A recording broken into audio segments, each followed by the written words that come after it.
Ha publicado un disco, bueno, puedo seguir leyendo, pero nos pueden preguntar qué no ha hecho este hombre. Ha dado conciertos también en 7 países, cuenta con 5 titulaciones universitarias, toca 9 instrumentos musicales, domina 9 idiomas.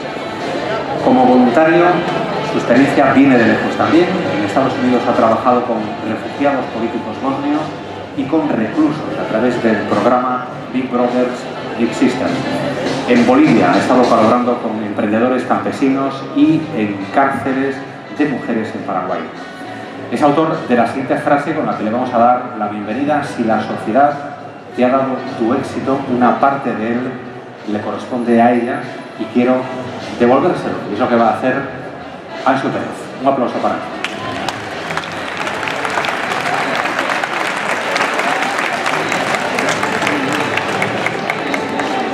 Bueno, buenos días a todos.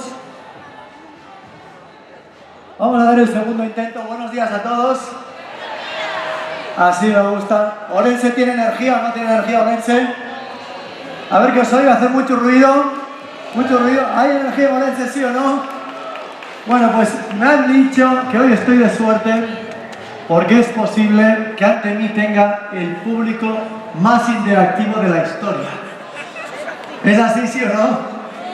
¿Vais a ser el público más interactivo de la historia, sí o no? ¡Sí! Bueno, pues lo vamos a pasar muy bien, pero depende de ambos. Así que hay una pregunta con la que me gustaría arrancar y es: ¿cuál es el requisito número 1 para poder llenar un vaso de agua? El agua, el vaso, tener el vaso. ¿Qué más? La garrafa, agarrar la mano. Vale, pues todas esas respuestas son incorrectas. Correctas todas, pero no me interesa ninguna. El requisito número 1 para llenar un vaso de agua es que el vaso no esté vacío. No esté vacío, no esté lleno.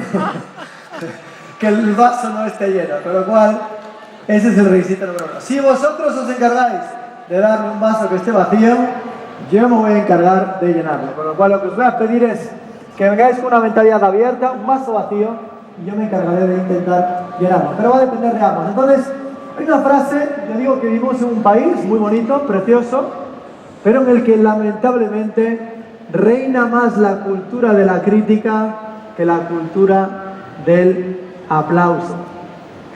Y, un momentito, estamos a punto. Yo digo que para merecer lo bueno hay que saber aplaudirlo. El aplauso no es para mí, es para todos los que han hecho posible este congreso al día de hoy, porque gracias a él se va a beneficiar un montón de gente. Para merecer lo bueno hay que saber aplaudirlo. Os pido un fuerte aplauso para todos los que lo hicieron posible.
Despacito.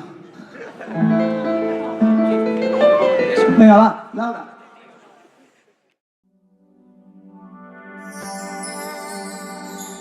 Sé que hay en tus ojos con solo mirar que estás cansado de andar y de andar y camina girando siempre en un lugar.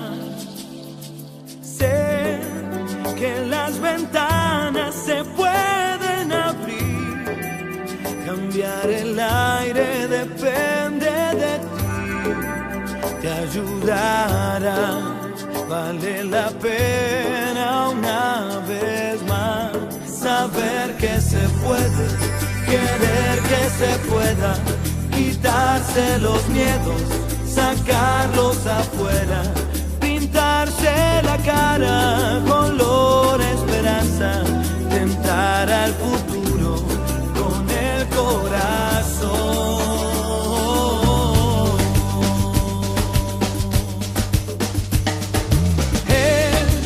Mejor perderse que nunca embarcar. Mejor tentarse a dejar de intentar.